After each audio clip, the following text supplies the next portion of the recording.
Hi, I'm Kuming. Hi, my name is Kai. So in today's episode, we have Kai here again to discuss about what he did after his BPTC, especially in the topic of pupillage.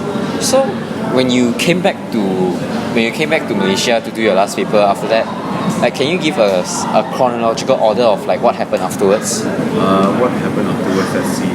So when I finished my papers, there was some gap in between that I had to wait up for my results. I think that was around, so I had some time in between. So I came here to work. As a barista. Basically just explore other passions as well. I think it's important for a lawyer or young law student to know that law and something else that you want to do. Anyway, so I waited for my results. The results came out. I went and undertook an internship. It was a short one. Went back to London to get called to the bar. And then came back and started applying for pupillage. That's pretty much. Where and when do you do a pupillage? So I did my pupillage at Thomas Phillip. The one in Hatamas. Yeah, I didn't actually apply. I just funny story. I will get into that as well. Why I didn't apply. When I was very free at the time, just like you always doing all this. Right? Me, I went and attend as many seminars as possible. From there is networking. I network with the big bosses. Hey, make them know that I exist.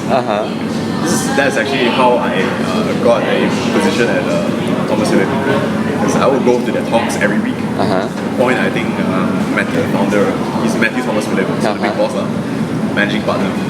I think he sort of remembered who I was. And then I asked him, do you have a position? He said, yeah, sure, you can come next week. So, okay, why not? Give it a shot, right? Inside the story, he confirmed me when we were in the mama store.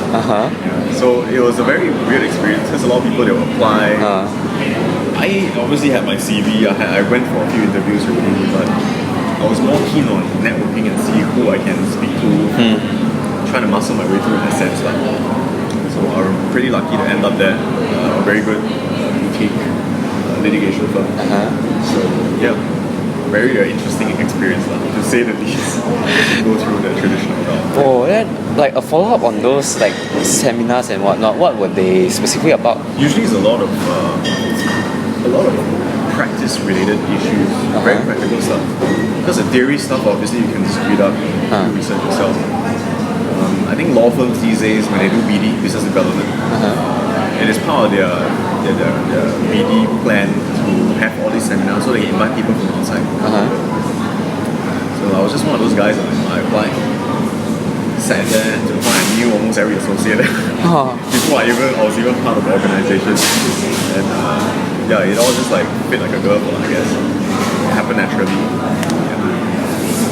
And from there it's from this we can know that you're someone who's insightful on networking. Then how do you usually go about this process? I think you ask questions.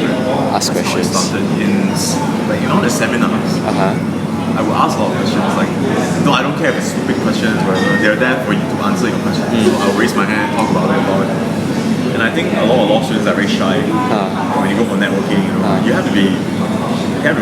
I'm not the most outspoken person, but I would try to make an effort. Hey, what's up? My name is Kai. Tell you what I'm doing, blah blah blah. It's like having a conversation. I think at events like these, right, it's very important. It's one way to get your foot at the door. So depending on, I'm not saying go and network just to get positions or whatever, but I just say that try and make an effort to go talk to people. Doesn't matter who knows, you open different doors for you. You know what I mean? So networking is one thing for young lawyers to really pick up. I think you want to excel. I'm not saying I'm excelling, but I'm just saying that it has opened up a lot of doors for me. So I hope you will do the same for young law students as well. Not bad. I like your mindset. I think it's very progressive. You have to do things that are out of the ordinary. A lot of people come to me and asking why is it I cannot get a job? Why is it I cannot get a pupillage position? I say, how do you do it? Apply, send everywhere. Of course because they read 200 applications every day. So you're just a statistic. So how do you make people remember you? Go and have a conversation with them. Corner of a coffee. Do what you're doing right now. They'll remember you. Trust me. People remember. Lawyers remember. So they remember there's this one guy. So that's how I sort of like put myself out there lah, and I let them know that I'm actively looking for pupillage opportunities. So yeah, that's how I ended up with Thomas Philip. Oh, then how did you find the trends? Oh, it's because you did BPTC, maybe you adapt better, but how did you find the transition from a student to a practitioner then? Oh, it was definitely difficult. The whole transition thing was a very long, painstaking process because I failed, right? You go through the emotional trauma stage, recovery, but transition-wise, I wouldn't say BPTC students, graduates do better. In fact, I think we struggle more because we do UK law. Here's the thing, CLP students have an advantage. They do local Malaysian law, right? So when they go into practice, they already know what to do, what to look for. When I first went into Thomas Philip, my master asked me, so do you know how to sue someone? I said, I don't know. He's like, what are you doing here? You're not qualified then. So that's the disparity. It's not that I don't know, I just didn't know it was called something else. In Malaysia, you have to file a writ summons, statement of claim. In the UK, it's called claim form, particulars and claim. Oh. So that I couldn't register it. It took me a while to it's the same thing, okay. So that's the biggest challenge. Transition-wise, very steep learning curve. I wouldn't say it's the most enjoyable. A lot of people say, I'm enjoying practice. I think they're lying. I think you're lying. Don't give me that crap. But yeah, it really depends on the person's personality also. Like I said, the transition was tough. And it also tests your ability to adapt quickly. When I went in there, I didn't know anything. So obviously spent a lot of late nights. And then a lot of dumbfounded moments, people scolding you for not knowing. But you really don't know.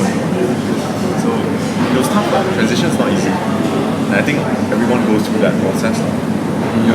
Then speaking of this dumbfounded moments, right? How did a typical day at Pupil as a Pupil sound like that? So when I was in Thomas Philip, litigation, right? Very unpredictable. My boss will sometimes text me late night. Can you come in early in the morning? It has happened once actually, and that was my third week in Pupillage. I was trying to go home, trying to go to bed, and suddenly my senior texted me, hi, Kai, you should probably get some sleep now. Why are you telling me to go to bed so early? Oh, because we need you in the office 5 a.m. 5 a.m? What for? To actually prepare for a file for a case. So my senior was actually assisting. And I, being the junior I have to go in and help as well. Oh, you had to do the bundles. So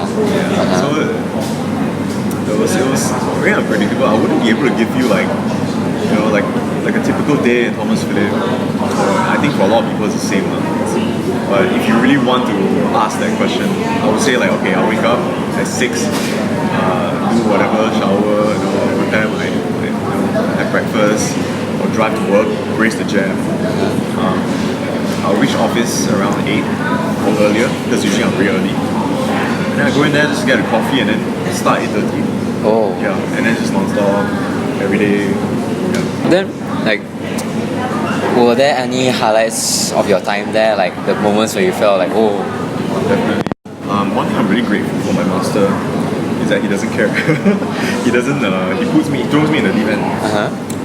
And when your boss throws you to the deep end, that means he's testing your ability to float up. I almost drowned a few times. Almost. I think I did a few times. But one thing I'm really grateful for is that he set up legal cleaning. So basically we take on pro bono and they let me run it. I was the only pupil there at the time, the youngest. So they let me do it. So Saturday I would come in and then meet clients. And I think from there, another thing that I'm really grateful for is that my master allowed me to take my own clients. Oh. Pupils don't usually get that, depending on which firm you're at. He let me take my own clients. I built rapport with the clients, how I usually network. And then, if you want us to help you with this file, let us know. We're more than happy to do it for you. I've conducted a few of those. I also did a lot of settlement for my clients. So my biggest highlight would be this one trial that I was doing alone, which is crazy because people don't do trials alone. It was unexpected because I think there was a firm that needed help, next door. So they actually gave us a file. I remember holding on to the file and I asked my master, Matthew, do you want to do this? He looked at me and, no, you do it. And I was in my 6th month, I think, 5th or 6th month of pupillage. I swear I almost collapsed because crazy, right? Barely knew anything, and now you got to handle a file trial, like go to court, submit in front of the judge, cross-examine. So I'm just losing my mind, right? I was sweating, spent all late nights in a war room. So a war room is like this room with huge board, right? And I was always strategizing.